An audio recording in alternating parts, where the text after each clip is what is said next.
अगर वोट चोरी की बात की जाए तो सबसे पहले रिटर्न में वोट चोरी की थी श्रीमती इंदिरा गांधी जी ने, जो हमारे देश की पूर्व पीएम थी। और इसके लिए रायबरेली के इलेक्शन में उन्होंने क्या किया था यह समस्त भारत के सभी लोग जानते हैं। यहाँ तक कि उनको गद्दी तक छोड़नी पड़ी थी, यहाँ तक कि उन्होंने फिर देश में इमरजेंसी भी लगवा दी थी। राहुल गांधी जी हैं जो सोचते हैं कि मैंने बोल दिया मैं फेल हो गया, पूरा विपक्ष लग जाए, पूरा हमारा शासन और प्रशासन लग जाए और उनकी जांच करे और बताए। अरे भाई, अगर कोई वोट चोरी का मामला है तो इलेक्शन कमीशन ने कितनी बार बुलाया है, सभी पार्टियों को बुलाया है। सबसे पहले ईवीएम का प्रयोग कब हुआ? केरल में 1982 में सबसे पहले हुआ। किसकी सरकार थी? सभी को पता है। उसके बाद 1999 में कहाँ? गोवा में हुआ, वो भी सबको पता है। तो भाई आपने पूरी तरह से ईवीएम को किया। इवन इन्हीं के पिताजी श्री राजीव गांधी जी वही लेकर के आए थे कंप्यूटरीकृत जमाना कि अब हम कंप्यूटर से सब कुछ बदल देंगे, देश का बदलाव हो जाएगा, कंप्यूटर लाएंगे और सब कुछ बढ़िया बनाएंगे। अरे उस कंप्यूटर की तो देन ईवीएम है। आप कंप्यूटरीकृत सब कुछ करना चाह रहे थे। अभी आपके स्वर्गीय श्री राजीव गांधी पिताजी हैं, उन्होंने ये सारी चीज़ों को लॉन्च किया था भारत में। अब उसके दम पर आज चुनाव हो रहा है, फिर आपको दिक्कत हो रही है। ये उनकी खिंचता है, वो खिसियानी बिल्ली वाला जो है ना डायलॉग, ये लोग उस कंडीशन पर पहुँच चुके हैं। आप कल्पना करिए, मैंने अभी आपको 6-7 राज्य गिनाए, जिस भी राज्य में चुनाव हो रहा है विपक्ष पूरी तरह से जमीन पे धाराशायी हुआ जा रहा है। इसलिए वो लोग इतना बौखलाहट में आ गए हैं, वो कुछ भी बोलेंगे। इनके जाने से, आने से, चिल्लाने से, बिल्लाने से कुछ नहीं होगा। चंद दिन पहले की बात है, बिहार में क्या करारा जूता जनता ने, सबको अपनी अपनी औकात याद आ गई। अरे अखिलेश जी अपनी बचा लें, वहां जाके क्यों जो कुछ बचा कुचा वोट मिलना भी था लालू जी के परिवार को, वो भी डुबा दिए। सबको पता है कुछ नहीं होना है। यह व्यक्ति और राहुल गांधी जहां जाएंगे उसकी लुटिया डुबा के आएंगे। नमस्कार, मैं दौलत शर्मा और आप देख रहे हैं प्यारा हिंदुस्तान। जब इलेक्शन रिफॉर्म को लेकर संसद भवन के अंदर बातचीत शुरू हुई तो राहुल गांधी ने अपने बयानों से पूरी तरीके से तहलका मचा दिया। राहुल गांधी का कहना है कि वोट चोरी सबसे बड़ी गद्दारी है, देशद्रोह है। और जो आज की जो पार्टी है, जो शासन है, जो सरकार अभी चल रही है, वो सबसे बड़ा देशद्रोह क्या कर रही है? वो वोट चोरी कर रही है।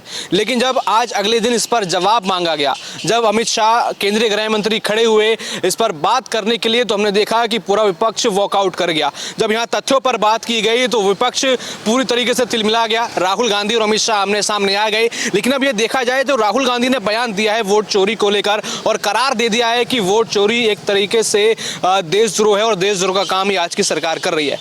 इन सभी मुद्दों पर आज जानकारी लेंगे, बातचीत करेंगे। हमारे साथ लखनऊ हाई कोर्ट के बड़े अधिवक्ता मौजूद हैं, जानेंगे उनसे ये पूरा मामला आखिर क्या है, राहुल गांधी किस तरीके से चीजें कह रहे हैं। और जब अमित शाह ने बोलना शुरू किया, जब उन्होंने यहाँ पर पोल खोलनी शुरू करी, तो आखिर क्यों सारा का सारा विपक्ष यहाँ पर जो पार्लियामेंट की पूरी कार्रवाई चल रही थी वहाँ से वॉकआउट कर दिया? क्या कहेंगे सर? राहुल गांधी तो उन्होंने सबसे पहले कहा कि वोट चोरी जो है सबसे बड़ा देशद्रोह है और जो इस समय की सरकार है वो ये देशद्रोह कर रही है। क्या कहेंगे इस पूरे मुद्दे को लेकर?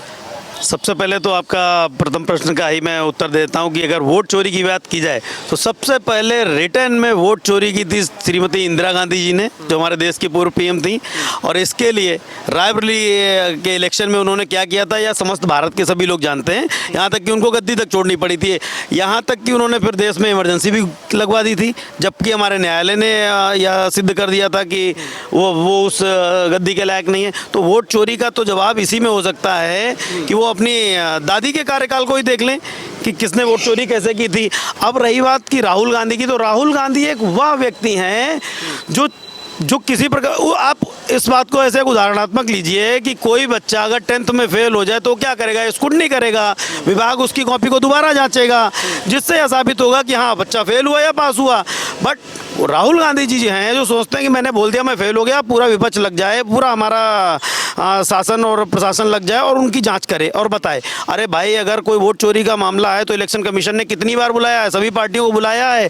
यहाँ तक कि यह भी कहा है कि जो भी व्यक्ति सिद्ध कर देगा कि ईवीएम में कोई गड़बड़ी है, तो शायद उन्होंने कितनी प्रकार की घोषणाएं भी की थी इलेक्शन कमीशन ने। अब आप वहां तो जाओगे नहीं। कोई अगर किसी पर मुकदमा होता है तो पहले FIR करेगा, कोई अगर घटना घटती है FIR करेंगे, तब जाकर के विवेचना होगी, रिपोर्ट लगेगी और सिद्ध होगा। आप उस संबंधित विभाग के पास जाएंगे नहीं कि कोई भी अपनी शिकायत लेकर के, और चाहेंगे कि आपने संविधान संसद के अंदर बोल दिया कि ये आकार ऐसे हुआ है, और मीडिया जाकर के उनको बताए और उनके कहे हुए सारी चीज़ों की जांच हो और उनके हक में ही फैसला करे। यह भी है, दूसरे पक्ष में फैसला नहीं जाना चाहिए।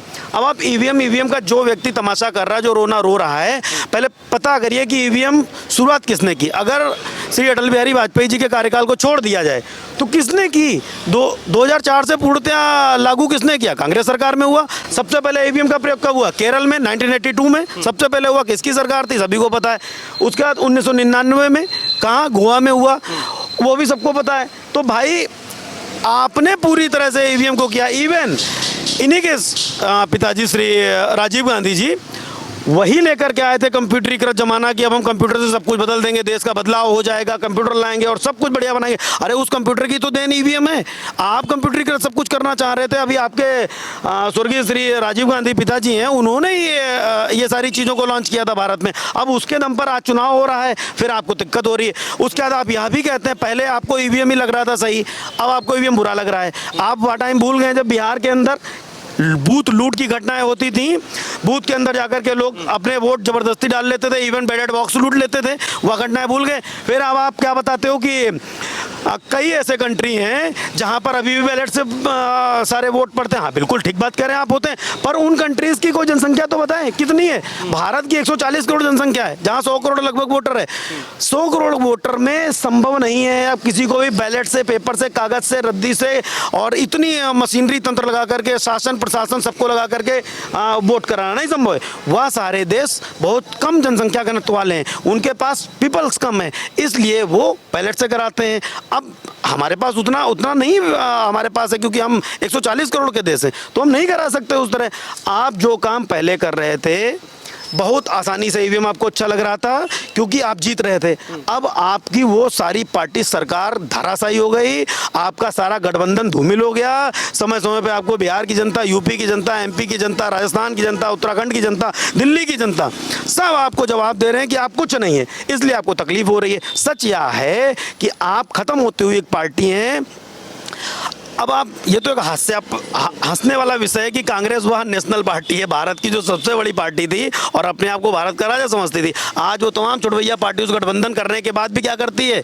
जिस पार्टी से गठबंधन करती है उसको भी ले डूबती है। आलम ये चल रहा है। तो ये ईवीएम तो एक मुद्दा बकवास है, केवल जनता को। और ठीक है, मैं तो राहुल गांधी को एक अपनी तरफ से ये राय दूंगा कि आप ईवीएम और इसके जैसे और मुद्दे उठाइए, जितने मुद्दे लेके आने उठाइए, क्योंकि आपके द्वारा उठाए गए मुद्दों से कहीं ना कहीं बीजेपी का वोटर मजबूत होता है। बीजेपी को वोट देने वाले लोग ज़्यादा बेहतर समझते हैं कि आप कैसी बेवकूफ़ी भरी अनर्गल बातें करते हैं। आप जाइए ईवीएम डिपार्टमेंट के पास, आप उनको कंप्लेंट करिए, वो आपको बिठाएंगे, ईवीएम चेक कराएंगे। आप पूरा कोई प्रशिक्षित व्यक्ति लाइए, कोई फॉरेन से बुलाइए जो जांच करे और ये साबित कर सके कि हाँ भाई ईवीएम फेक है, तब तो ठीक है। आप सिर्फ संसद भवन में, दिल्ली की सड़कों पे, मीडिया में विपक्ष के साथ, लोगों के साथ चिल्लाते हैं बस, उसके अलावा आपको करना कुछ नहीं। अरे भाई एक न्याय प्रक्रिया है, विभाग बना हुआ है, हर चीज़ की सही गलत जाँच पड़ताल करने के लिए लोग बैठे हैं, वो सब आपको करना नहीं। आपको स्वयं बोलना है, स्वयं फैसला करना है, स्वयं निर्णय लेना है और स्वयं कांग्रेस पार्टी को डुबाना है। यह भी तो सही है। तो इन सब बातों का ये तो एक हंसने की बातें हैं, इनमें कुछ भी तथ्य नहीं है। इस पूरी चर्चा के दौरान राहुल गांधी ने ये कहा कि जितनी भी सरकारी संस्थाएं हैं, संस्थान हैं, उस पर बीजेपी और आरएसएस का कब्जा हो गया है। अब विपक्ष में बैठा व्यक्ति आ कहे तो ठीक लगता है, इसमें कोई बुराई नहीं है, क्योंकि जो विपक्ष में बैठेगा वो उस तरह के आरोप लगाएगा। सत्य यह है, यह आरोप उनकी हार का कारण है, ये उनकी खिंचता है। वो खिसियानी बिल्ली वाला जो है ना डायलॉग, ये लोग उस कंडीशन पे पहुंच चुके हैं। आप कल्पना करिए, मैंने अभी आपको 6-7 राज्य गिनाए, जिस भी राज्य में चुनाव हो रहा है विपक्ष पूरी तरह से जमीन पे धराशायी हुआ जा रहा है। इसलिए वो लोग इतना बौखलाहट में आ गए हैं, वो कुछ भी बोलेंगे, वो कुछ भी बोल सकते हैं। आप इतने मैं एकदम भगवान रूपी हमारे आदरणीय नरेंद्र मोदी जी, योगी जी, उन लोग के आप कार्यकाल पे आप सवाल खड़ा करते हैं। अरे शर्म आनी चाहिए। जो व्यक्ति अपने घर, परिवार, समाज, किसी के लिए अपनी जेब में फूटी कौड़ी नहीं रखता है, और जो ये चंद नेता जो कल को साइकिल से नहीं चलते थे आज बड़ी बड़ी गाड़ियों से चलते हैं, वह लोग इस तरह के सरकार पे, इस तरह के लोगों पे जो पूरी तरह से एकदम निर्चल हैं, उन पे आरोप लगाते हैं कि आपने विभाग खरीद रखे हैं, आपने डिपार्टमेंट फलाना परचेस कर लिया, आप गलत निर्णय ले रहे हैं। कैसे? आप आइए, सारी संस्थाएं तो फ्री हैं, सीबीआई अपना फ्री काम कर रही है, जुडिशरी रही है, अपना फ्री काम कर रही है, पर ईवीएम के संबंधित चुनाव आयोग वो अपना स्वतंत्र रूप से काम कर रहा है। कैसी बात हुई? ये तो बकवास बात है, एकदम बकवास सवाल है। और अच्छी बात है, आप कुछ समय पूर्व देखिए, जो लोग इस तरह का आरोप लगाते थे, कभी कोई कहता था कि कभी धारा 370 नहीं हटेगी, कश्मीर से फलाना नहीं होगा, ये नहीं होगा, और श्री राम मंदिर नहीं बनेगा, सारे काम हुए। मैं तो कहता हूँ विपक्ष से कि आप लोग ऐसे ही सवाल उठाते रहिए, हम आपको बहुत थैंक्स बोलेंगे। आप जितने सवाल उठाते हैं, हो सकता है हमारे माननीय मोदी जी को कुछ चीज़ें भूल गए हो, तो आप लोगों के द्वारा उठाने पर उनको याद आ जाता है और वो सब भी कार्य करेंगे। परेशान मत होइए, सब होगा धीरे धीरे। अच्छा, जब आज गृह मंत्री अमित शाह उन सब बातों का जवाब देने लगे, जब उन्होंने कांग्रेस पार्टी के पुराने गड़े मुर्दे खोले, जब उनको बेनकाब करने की बात की, तो हमने देखा कि पूरा विपक्ष वॉकआउट कर गया। क्या मानते हैं, विपक्ष का वॉकआउट करने का क्या पूरा इसके ऊपर क्या कहानी थी? देखिए, मैं तो ये मानता हूँ कि विश्व के अंदर अगर कितनी भी बड़ी समस्या हो, उसका भी समाधान सिर्फ वार्तालाप से होता है। अगर आप वार्तालाप करेंगे तो बड़ी सी बड़ी समस्या का समाधान आप क्षण भर में कर लेंगे, और ना वार्तालाप करके मुद्दे को और विषय को सिर्फ बढ़ाया जा सकता है, ना कि उसको समाप्त किया जा सकता है। और वार्तालाप करना चाहेगा कौन नहीं चाहेगा? सिर्फ वही व्यक्ति नहीं करना चाहेगा जिसके पास कोई जवाब नहीं होगा, कोई साक्ष्य नहीं होगा, कोई तथ्य नहीं होंगे, जिसकी बात में कोई दम नहीं होगा। वह व्यक्ति चाहेगा कि हम आपके प्रश्न का उत्तर ही ना दें, अपना प्रश्न करें, या हम अपना प्रश्न करें और आपसे उत्तर लें ही ना, क्योंकि हमें पता है ना कि हमारा प्रश्न ही गलत है।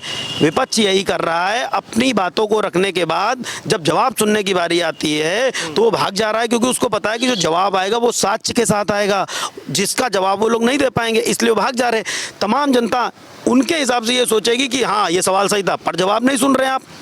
जनता बहुत समझदार हो चुकी है, इनके जाने से, आने से, चिल्लाने से, बिल्लाने से कुछ नहीं होगा। चंद दिन पहले की बात है, बिहार में क्या करारा जनता ने, सबको अपनी अपनी औकात याद आ गई। वह लोग भी जो यूपी से जाकर के वहाँ राजनीति करके ठिठरा बंधवा रहे थे, आज वो अपनी गद्दी बचाने में लगे हुए हैं। अखिलेश यादव कह रहे थे कि बिहार में ऐसा रिजल्ट दो कि यूपी की भी सरकार जाए और ऊपर जो दिल्ली में सरकार बैठी है वो भी गिर जाए। अब बिहार के रिजल्ट के लिए तो मैं यही कहूंगा कि जब तक बिहार का चुनाव हो रहा था, ईवीएम बिहार के सारे वोट भी पड़ रहे थे, तब भी कोई व्यक्ति ईवीएम पर सवाल नहीं उठा रहा था। सब ढिंडोरा पीट रहे थे कि हाँ, हम जीत रहे। अब वो लोग भी ईवीएम पे कह रहे हैं। रही बात अखिलेश जी की, अरे अखिलेश जी अपनी बचा लें, वहां जाके क्यों जो कुछ बचा कुचा वोट मिलना भी था लालू जी के परिवार को, वो भी डुबा दिए। सबको पता है कुछ नहीं होना है। यह व्यक्ति और राहुल गांधी जहां जाएंगे उसकी लुटिया डुबा के आएंगे, क्योंकि स्वयं देखो इन लोगों का क्या है, राहुल जी हो गए, अखिलेश जी हो गए, माननीय लालू जी के सुपुत्र हो गए, तेजस्वी जी हो गए, ये लोग क्या है, ये लोग सोने का चम्मच लेके पैदा हुए। राजनीति कैसे करनी एक्चुअली इनके पिताजी लोग जानते थे, जो ये लोग नहीं जानते हैं। तो ये लोग कुछ भी यहाँ बाएं दाएं बोलते जा रहे हैं। साथ में जो इन लोगों ने चाटुकार टाइप के सलाहकार रखे हुए, वो इनके कान में जो बोलते हैं इनको लगता है वही सही है, इसलिए ये स्वयं की पूरी मट्टी पलीत कर रहे हैं। इनका कुछ नहीं होना है। ये गलती से जो अभी हो गया थोड़ा सा, अखिलेश जी जिसके घमंड में चल रहे हैं, ठीक है, वो उसके लिए भाजपा अपनी नींव पक्की कर रही है, अभी सारा जवाब मिलेगा। अखिलेश जी, राहुल जी जिसके साथ जाएंगे उसकी भी लुटिया डुबा के आएंगे। उदाहरण के लिए आप देख लीजिए, यहाँ पर राहुल जी अखिलेश के साथ आए थे, वो लोग डूब गए। अखिलेश जी बिहार में गए थे तेजस्वी के साथ, वो वहाँ डूब गए। कुछ भी नहीं होना, ऐसे ही भारतीय जनता पार्टी सरकार चलती रहेगी। कोई ईवीएम, कोई यहाँ पर कुछ भी किसी प्रकार का घपला नहीं चल रहा है। आपके पास कोई जवाब नहीं है, कोई सवाल नहीं है, इसलिए आप कुछ भी आए बाएं दाएं बोल के भाग जाते हैं। आप मुझसे सवाल कर रहे हो, मैं जवाब दे रहा हूँ ना, क्योंकि मेरे पास जवाब है। अभी आप सवाल करके स्वयं भाग जाएंगे तो कॉमन सी बात है कि मेरे जवाब को शायद सुनने की आप में ताकत नहीं होगी, इसलिए तो भागेंगे, इसीलिए ये सब वो कर रहे हैं। अरे भाई, अगर ईवीएम से समस्या जाओ ना चुनाव आयोग के पास, आप जाइए, रिटर्न में लिखित दीजिए, कोर्ट है, कानून है, करिए। आपके पास तो बड़े बड़े वकील भी पड़े, करिए, कौन मना कर रहा है?